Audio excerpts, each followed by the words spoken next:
Welcome to The Breach Show, featuring sharp analysis on politics and social movements in Canada.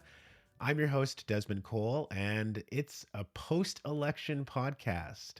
And joining me to catch our collective breaths after this campaign is the managing editor of The Breach, Martin Lukacs. He's also the author of the recently released book, The Poilievre Project, A Radical Blueprint for Corporate Rule. Happy post-election, Martin. Thanks, Desmond. Still a bit relevant. Part of me had hoped that it would no longer be. The book. But I have to admit, a small part of me was happy that Poilievre's sticking around and people might still want to read the book. Well, you know, it's a mixed bag, these elections, right? Everything is a mixed bag for everyone. Let us start, Martin, with a quick recap of everything that went on for our audience. Final seat counts, right? Remembering that we have 343 seats in Parliament now, and you need 172 of those seats to form a majority government. The Liberals narrowly missed that 172 threshold. They ended up with 169 seats, so 3 off of a majority. They gained 17 seats, by the way, from last election. The Conservative Party under Pierre Poilievre, 144 seats. They gained 24 seats from the last election, but fell short of being able to defeat Mark Carney, who is now, of course, the Prime Minister-elect again. The Bloc Québécois finished with 22 seats. That's down 11. That's a third of their seats that they lost in this campaign, and much to the Liberals' gain in Quebec. We'll talk about that. The NDP lost 17 of its 24 seats to sit now at 7 seats, and the NDP has lost official party status in the House of Commons. We will also talk about what that means. The Green Party of Canada lost 1 of its 2 seats, with their leader, Elizabeth May, being able to hang on to her seat in British Columbia. Turnout for the election was 68%. That's pretty high for Canada. It's the highest since the first Chrétien election of 1993, actually. And just some thoughts about how people might have voted and what they may have been thinking about. Ipsos Reid, the polling firm, did some exit polls for Global News, and they found that Canadians aged 55 and older leaned more towards the Liberal Party, whereas Canadians 18 to 34 leaned a lot more towards the Conservative Party.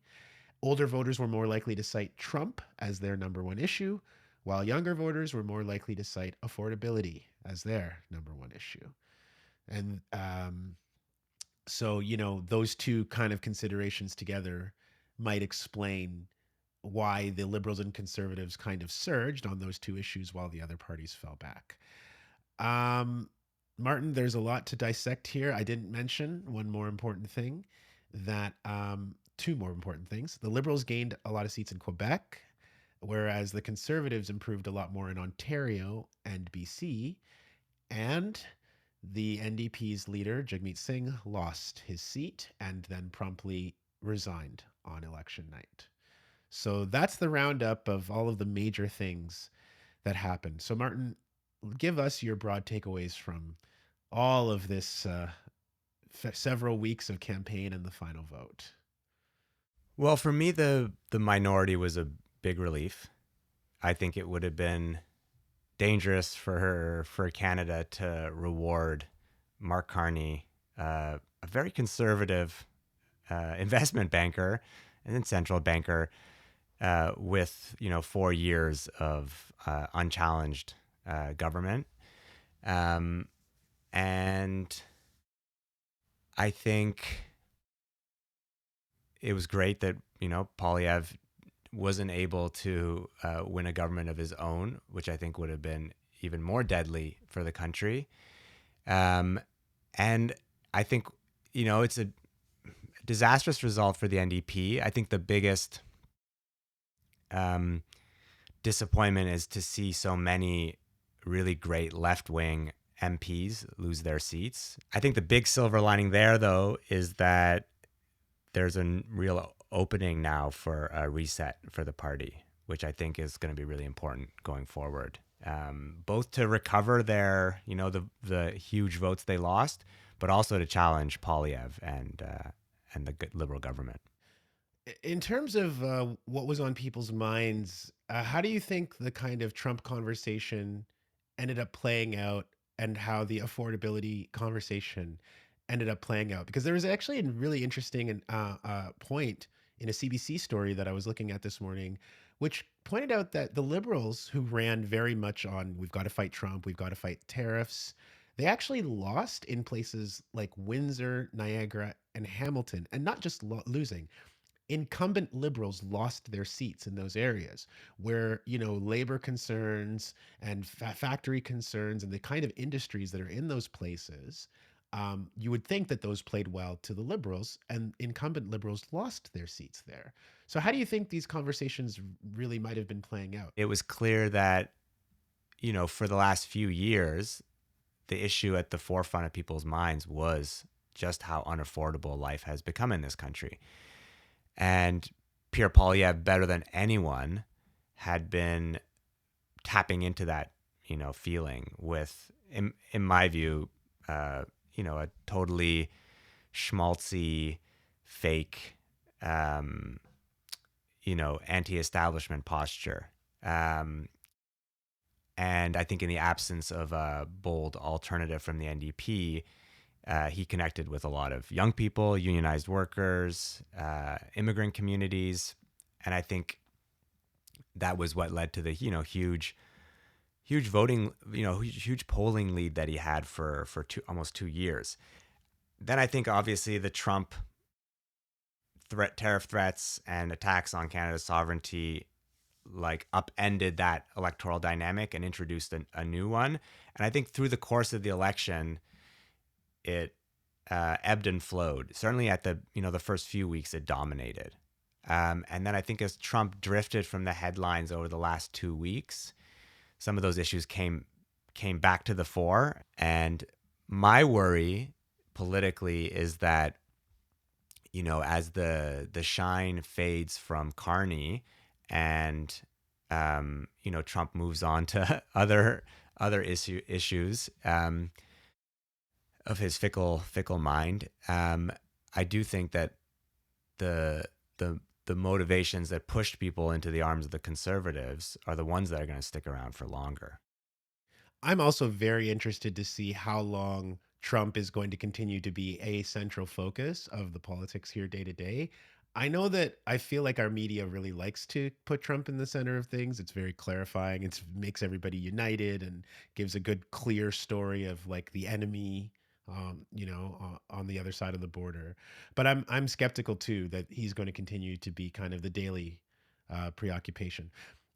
We're going to come back to the conservatives a little bit. Let's go through one by one the three, major parties, starting with the Liberals.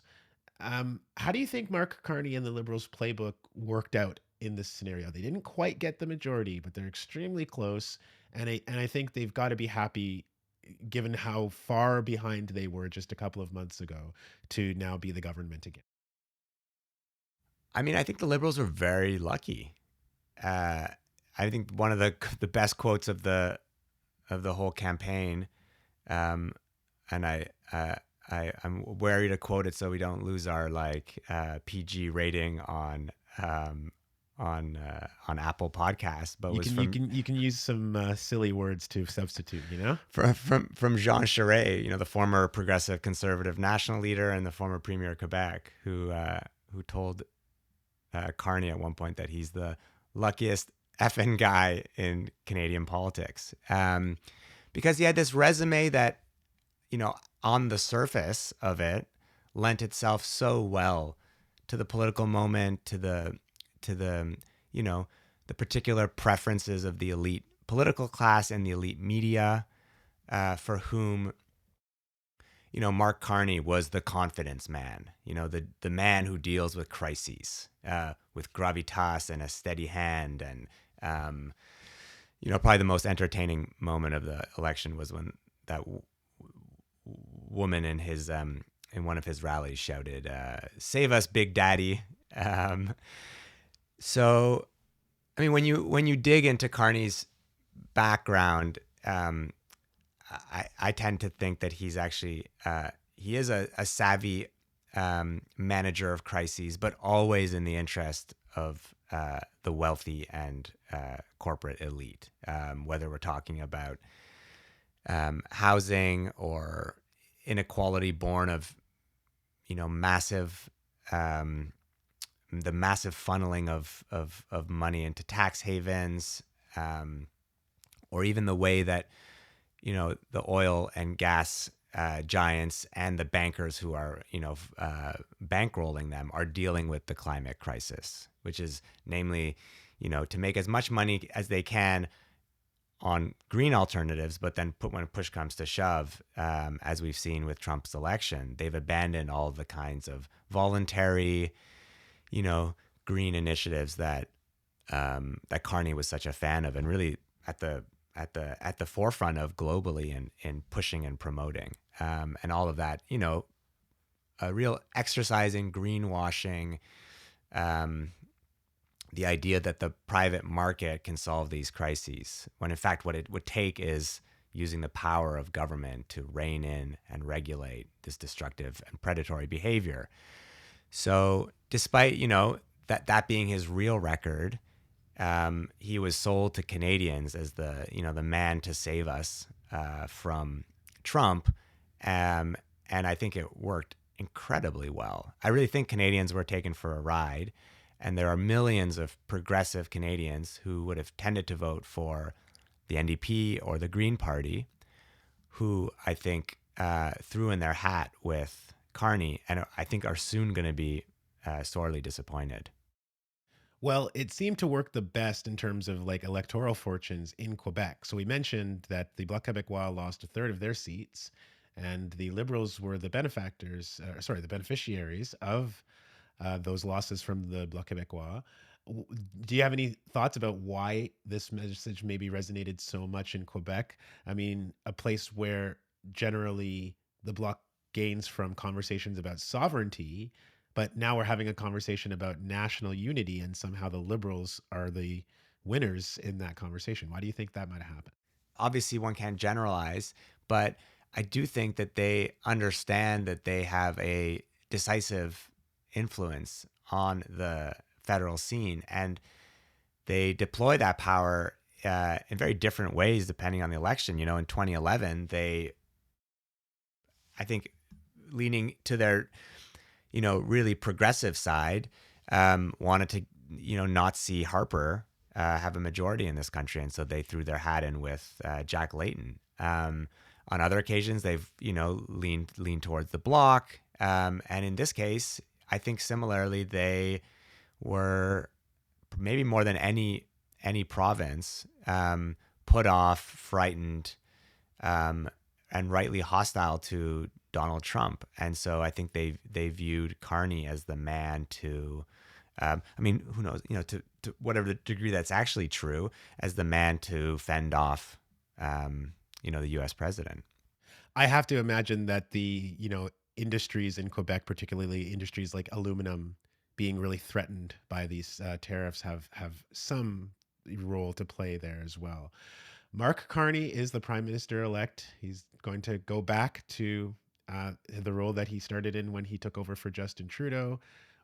What do you see happening next for the governing party of the Liberals?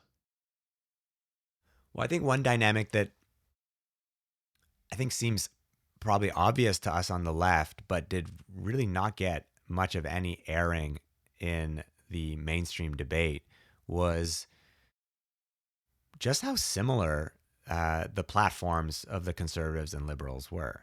And there was like one sole exception, John Ibbitson, who sometimes he's wrong a lot of the time politically, but sometimes he like knocks it out of the park. And he had this piece where he pointed out the obvious similarities and said, look, basically it's like they're Tweedledee and Tweedledum, which I think was true not just in this election, but is broadly true of how the Liberal and Conservative Party have governed over the last 40 years. I mean, they have basically taken turns enforcing a neoliberal consensus in this country, whether we're talking about opposition to workers' rights or huge tax breaks to corporations, a really punitive criminal justice system, degrading the social welfare that we have in this country, a highly restrictive immigration system, and basically, handouts to corporations and pro-corporate trade deals.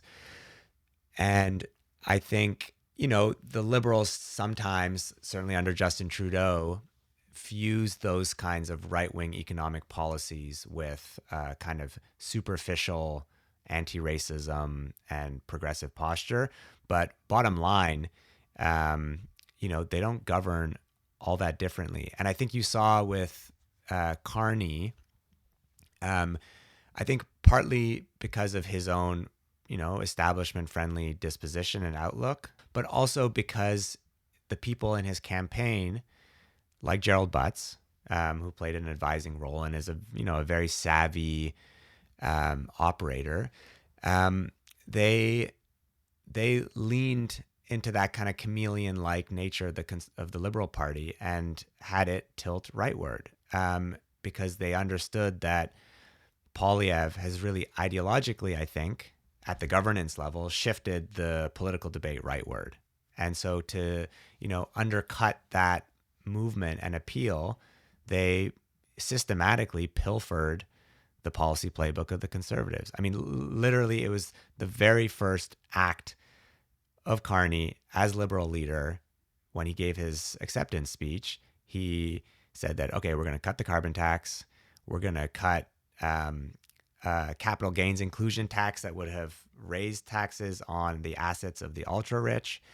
And then during the campaign itself, on almost every issue, tilted rightward, whether it was, cuts to social spending, cracking down on crime, and, hiring more police officers, border security, whether it was pushing through pipeline projects, whether it was through curtailing immigration.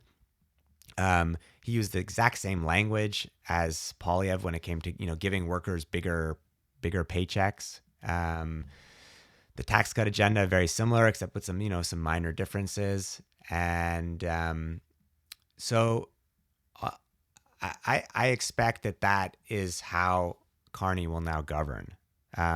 He has really shed, I think, a lot of the more openly, progressive symbolism of the Trudeau era. We didn't hear much about reconciliation and Indigenous rights in the campaign. We heard very little about the, warm embrace of immigrants and refugees. He dropped a Ministry of Women. So, yeah, I expect an old school business kind of liberalism, or a newfangled, I guess, neoliberalism from this government. And I do think that will create openings and opportunities for the progressive movement and the left to point out why there's a real desperate need for a left-wing alternative. Yeah, The Current on CBC had a podcast, a post-election podcast, which they entitled "Can the Liberals and Conservatives Find Common Ground?" And I thought that was like such a funny framing, because I think like you got to flip that on its head and ask, like, what do they actually disagree on? And in addition to the list that you gave, I would add things like the criminal justice platform, where, for example, Mark Carney came out in the campaign and he said, we're going to essentially do the bubble zone idea that, for political protest that's been spoken about in many municipalities. This, of course, is clearly a response to pro-Palestinian demonstrations and people wanting to silence them in any way possible. So Carney essentially promising to duplicate law that already exists, saying that you won't be able to protest and threaten people within a certain distance of a, place of worship, community center, childcare center. These things are already illegal, but he promised it anyway, I think taking a page out of the Conservatives' book. Similarly, he said, on bail, we've got to make it harder for people to get out on bail. It was the Liberal Party under Trudeau that acknowledged something that Black and Indigenous advocates have been saying for a long time, which is that the harsher sentences and tougher, more punitive bail measures, they have the most detrimental impact on Black and Indigenous people being incarcerated in Canada. We've known that for a really, really long time. It's in the Truth and Reconciliation Commission calls to action that we not have these kinds of punitive measures. The Liberals recognized the negative impact on Black and Indigenous people back in, I believe, it was between 2019 and 2021 when they said we have to soften some of these measures because they're disproportionately harming these communities, and they're not contributing meaningfully to public safety. Now they're back in because Carney again is tacking towards the right. So I think, you know, it is going to be important for us to see how much he wants to take from Pierre Poilievre, perhaps in a measure to try and blunt some of the attacks from the Conservatives by being like, look, guys, I'm doing all the things that you actually wanted to do. Um, so that will be very interesting to watch. I think that's exactly right. And I think the dynamic we've seen when liberal governments are in power and their main opposition is the right, as we saw, for instance, in the 1990s when the liberals had a majority, but the large opposition was from the Reform Party, and the NDP had also similarly been reduced to a rump of its former self. I think it similarly lost official party status at the time, winning 9 seats. What that led to was the Liberal Party implementing the most right-wing economic program in Canadian history, really ushering the kind of neoliberal restructuring and cuts that contributed to most of the social ills that we deal with today, whether it's homelessness or hunger, huge cost of housing.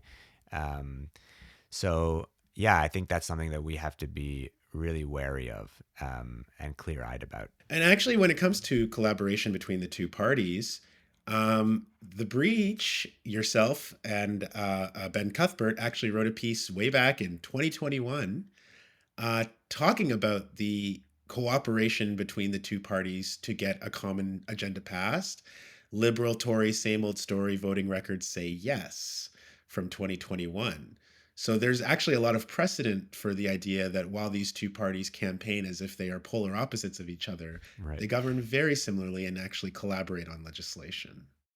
Yeah, I think that's right. There's a lot of shadow boxing. I think that happens, and parliamentary pageantry that dresses up just how similar these two parties are. We in that piece that we did a kind of data analysis, we found that Liberals and Tories had voted together 600 times, often blocking progressive bills, dating back to, actually it was the earliest we have the data records was from back in 2004. So we traced it through Paul Martin's minority government, through Stephen Harper's minority to his majority. I was just reviewing the article before this podcast recording, and I had actually forgotten how even in the first 2 years of Justin Trudeau's minority from 2019 to 2021, the Tories and the Liberals had often ganged up to block progressive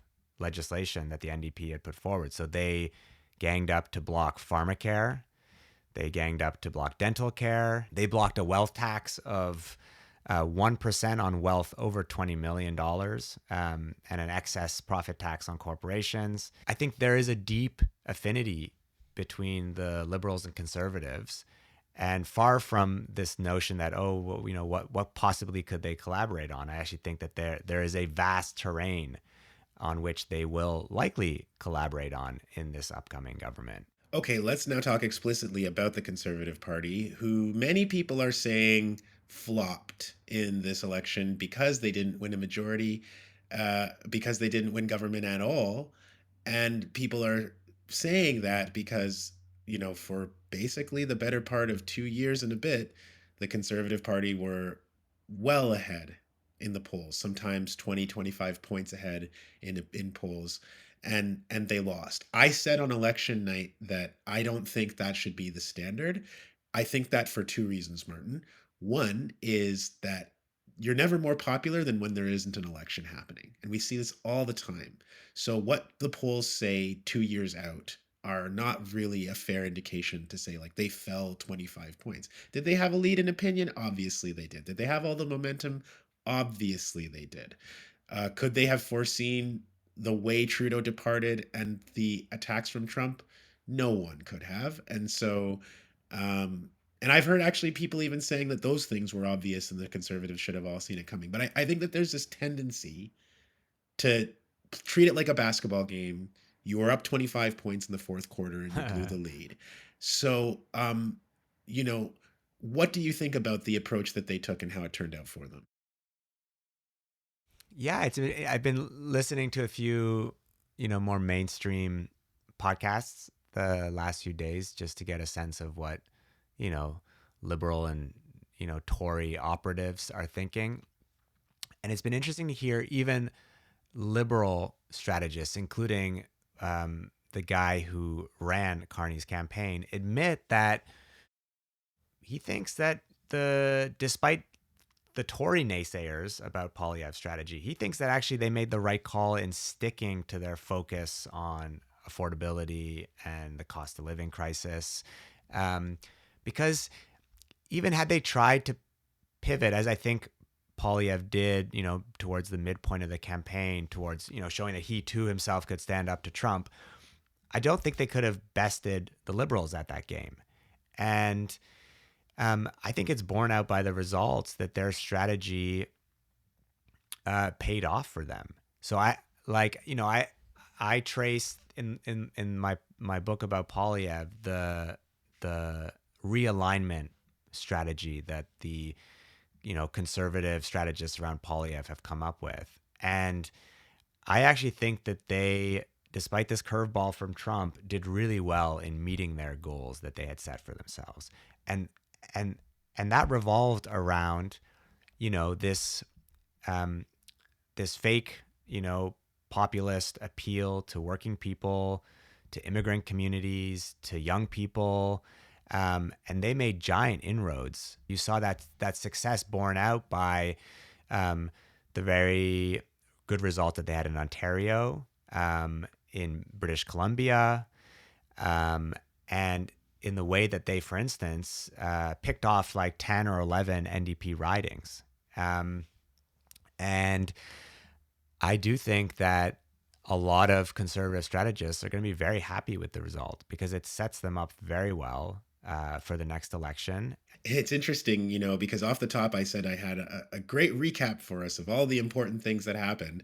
And there's one thing that I notably didn't mention and wasn't even top of mind for me when I was preparing for this, which is that Pierre Poilievre, the leader of the Conservative Party, lost his own seat on election night in the riding in the Ottawa area that he has held for 21 years. He was defeated quite soundly by Bruce Fanjoy in that riding. So, and I think the fact that this isn't even top of mind for me, and this is my own bias, but it's my own analysis, Martin, thinking that like I actually don't even think it matters that Polyev lost his seat. And in another world, it would be crazy to think that the leader of a second party who was challenging and who again was so far ahead in the polls that him losing his seat wouldn't even be a big problem. I see a lot of people right now trying to say that there's going to be a crisis and a split within the Conservative Party. I personally don't see it. I think they're going to find a safe seat, obviously, for Pierre Poilievre to run in that somebody will step down from. But he is going to be fine because of the gains overall that the party has made, because of the inroads, because of the cult of uh, cultural personality kind of thing that he's done with himself, despite losing overall in the election, if you want to call it losing. I think Polyev is perfectly positioned to continue as the leader of the. Yeah, I honestly think that I- the left has been a little bit too self-satisfied about him losing his seat. Well, it was pretty sick. Come I mean, on. I get it on one level, but also I do find that you know, I think we sometimes get too excited about some of these superficial victories and lose sight of the bigger picture. And, even in his own riding, I think what he will probably point to internally within the party is that he actually won more votes in this election in his riding than he's ever won there, even in previous successful races. So I think the dynamic, it's not that he lost support in his riding, it's that the dynamic played out there that played out everywhere else, which is the NDP vote totally collapsed, and massively inflated the Liberal one. So whether or not he lost his, seat, I think is quite trivial, unfortunately. And we're going to see him, as you said, pick up a one of the seats of his MPs. And I think it's going to, that issue will blow over in a matter of weeks. And we're going to see him returning to his very dogged and effective political campaigning style. Now we turn to the federal NDP, who, as we mentioned, lost party status, knocked down to 7 seats from 24, lost their leader, Jagmeet Singh, who resigned in a teary-eyed speech right after it was clear that the race had been called for the Liberals, and now the party is like really, really, really significantly diminished from any time in a generation, essentially. So first, can we talk about what it means when a party loses official party status? What does that actually do to them? So the biggest issue is that they lose a ton of resources. So there's basically 150 staff that are being laid off as we speak from the federal party. And that's all the kinds of, that's the accompanying staff of MPs, but it's also an entire research office. It's entire support staff. They don't have access to, parliamentary committee meetings where they can really get to know certain files really well, connect with, movements or stakeholders. And they also don't get to ask questions in Parliament. So they really aren't, organizationally speaking, not even a party. They're just 7 individual MPs. They could conceivably negotiate getting official party status in some kind of pact with the Liberals. I want to think about why this happened to the NDP, because in the circles that I follow, what I'm seeing, with all due respect to people in the New Democrat Party, is a lot of kind of like, this was the weather. Like it was forces beyond our control in this election, and we couldn't do anything about it. I don't see a whole lot of people taking responsibility within the party for what they might not have been able to do, not just in the election itself, but leading up to it for many years, to grow the movement, to grow the party, to be more relevant. And so it's just kind of like, well, Trump threatened everyone and that made everyone scared and run to the Liberals. Or strategic voting, which has, of course, been a conversation since the Harper days and before in this country. Strategic voting made everyone go to the Liberals when we had all these great candidates. And I'm hearing a lot of this. I want to be honest about that.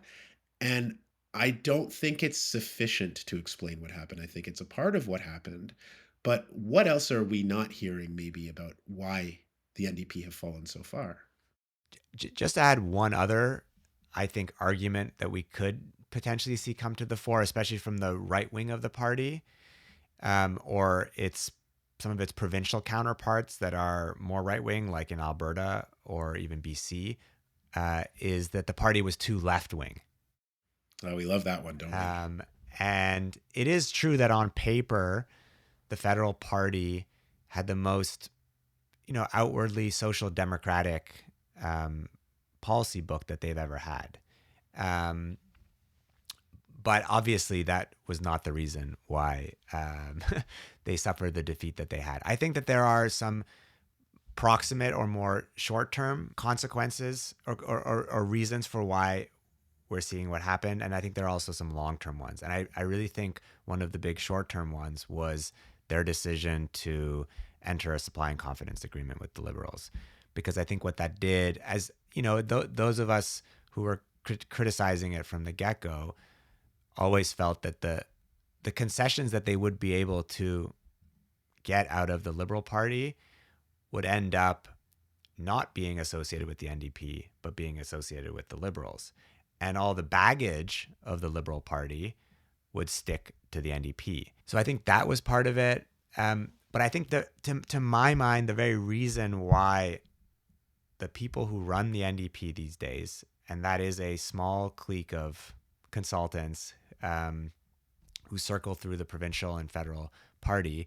I think the reason that they were so eager to get into this, pact with the Liberal Party and stick with it for 3 years was because I don't see them having a clear, distinct political project that they believe in. I mean, not to get personal, but like someone like Jennifer Howard, who is effectively the head of the party, is someone whose political idols are people like Barack Obama, Hillary Clinton, Ruth Bader Ginsburg, a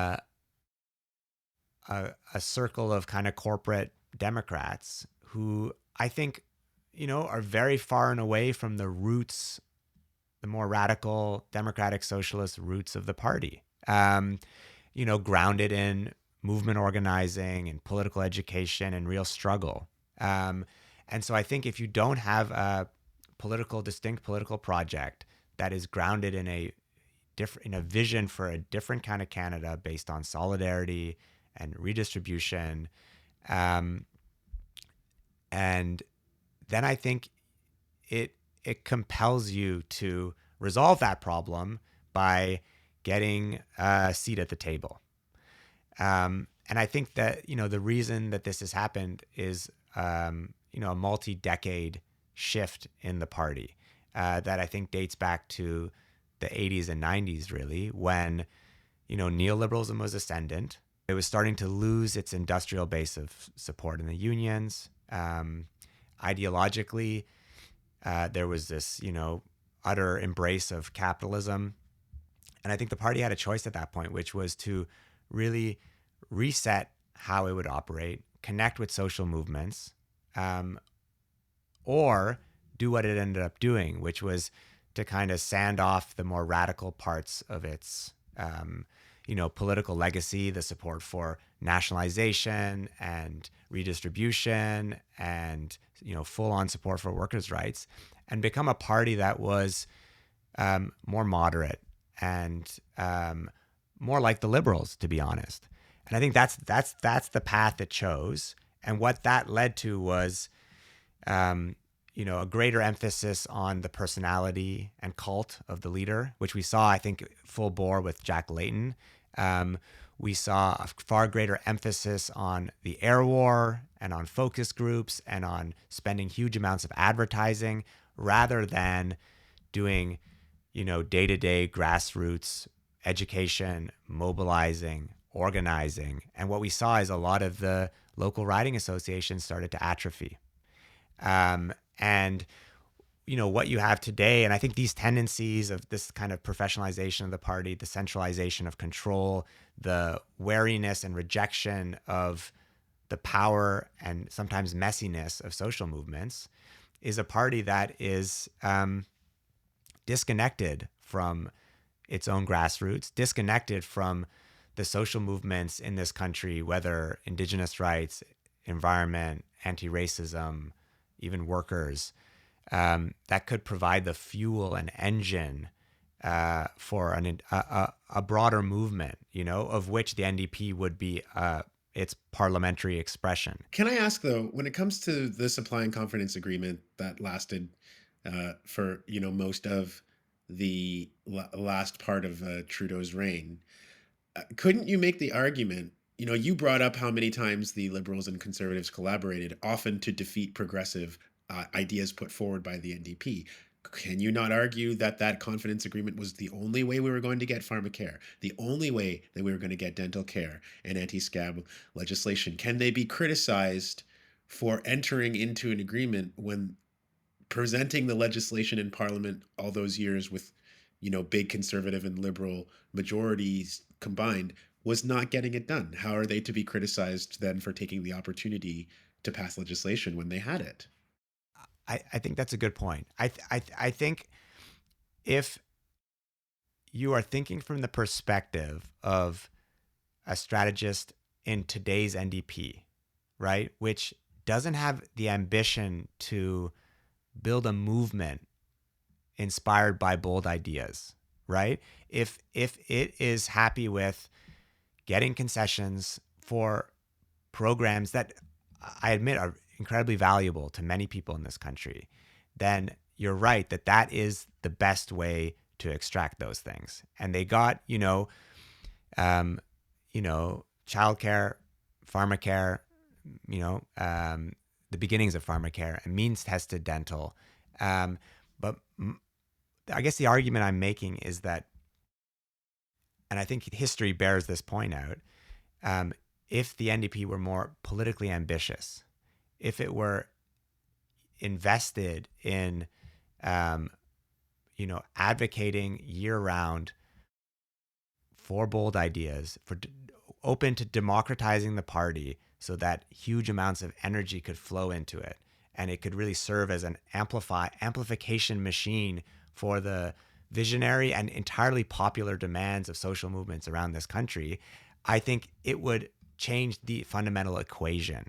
And I think in moments in Canadian history where the Liberal government has been terrified of the growing popularity of the NDP or its precursor, the CCF, that's when it gives the biggest concessions of all, like Medicare, like more fundamental workers' rights. And so I think that, yes, the NDP can use what leverages it has because it holds the balance of power, but I think there's a far greater and more powerful leverage to be found, which I don't think they've tried to do. But I think if they did, things would look very different. Okay, I think that's a very good insight. Finally, I want to go back to something that Pierre Poilievre said on election night. Pierre Poilievre came out and gave a speech that really kind of sounded like a victory speech. And I want to play just a clip of what he said. We won the big debates of our time on the carbon tax, on inflation, on housing, on the drug crisis, on crime. I think him saying that, Poilievre saying that, bothered me for the reason that, number one, I don't actually agree with him that things like the carbon tax are the grand debates of our time. But I also don't agree that they're settled. I don't agree that we've come to a place now where there's nothing more to talk about when it comes to, he said housing, for God's sake, housing. There's nothing more to talk about when it comes to drugs or what conservatives like to call crime. So partly it's I don't like their framing of these issues because I don't, for example, talk about crime as an issue that needs to be solved, right? I think that that's conservative framing. But to say that these things are just settled for me, we shall see, my friend. I think where Jasper burned down and these guys didn't talk about climate change in an election. We're going to talk about these things again because some of this stuff is just absolutely not going anywhere. And I think that's the nature of the ideological war that they're fighting. So it's true, the carbon tax is not the debate or the issue. The issue is climate breakdown, but carbon tax is the preferred answer, or the lack of a carbon tax is their preferred answer. The drug crisis is how they might want to frame it. I mean, on our end, I think it's the social dislocation and the coping and doping that we see as the legacy of people being abandoned by the state and public services. We have better answers to all of the actual crises and debates of our time.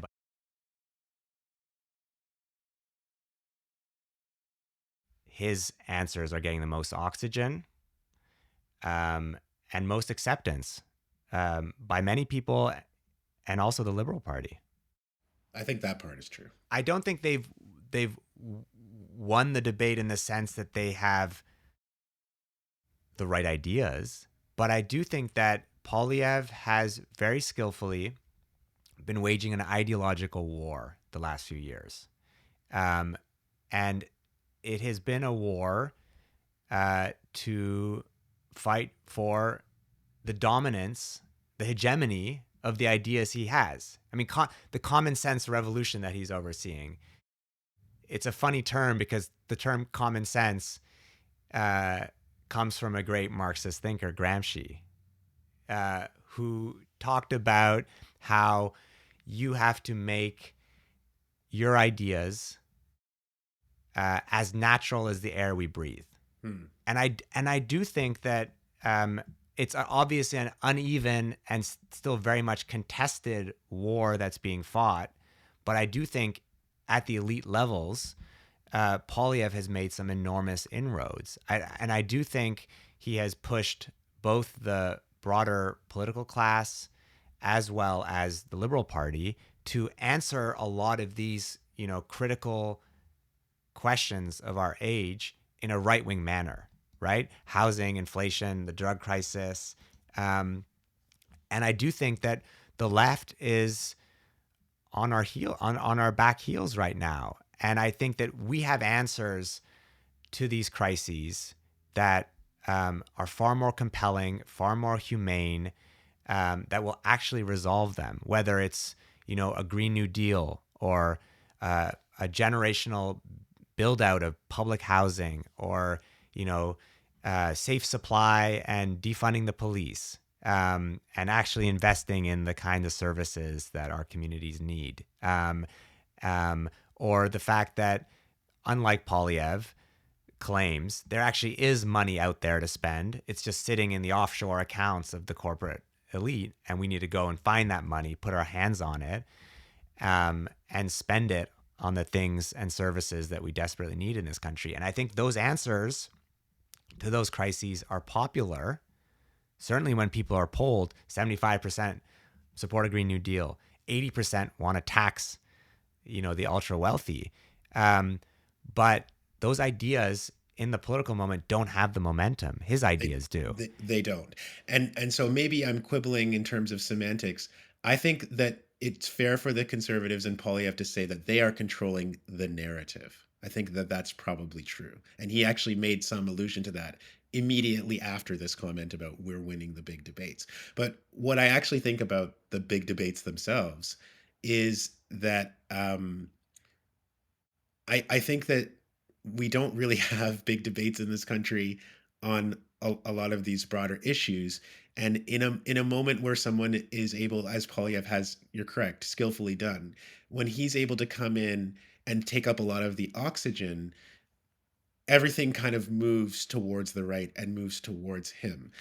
But he's still lost this election.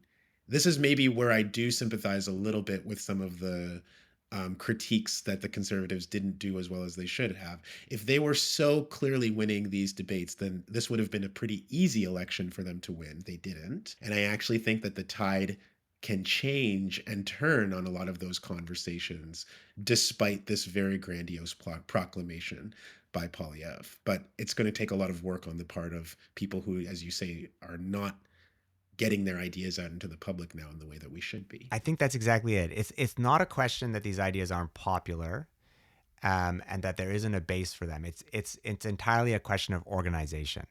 And I think the organizational resources of the left are weaker right now. We haven't talked about it as much because we focused on the NDP, but I think there's, we need to do more on the left in our movements to build up our resources and our capacities and our confidence to argue for these ideas. And I think the NDP does as well. And I think there's so much latent possibility to build organizational muscle that translates popular opinion into votes at the ballot box. Like a phoenix from the ashes. I think that note of possibility is a good place to leave it this week, Martin. Thank you very, very much for your thoughts. If you like what you've heard on The Breach Show, please subscribe to the podcast. And if you want to support our work, please become a sustaining member to help us produce more journalism for transformation. You can do that by going to breachmedia.ca/support. Thanks for listening to the show.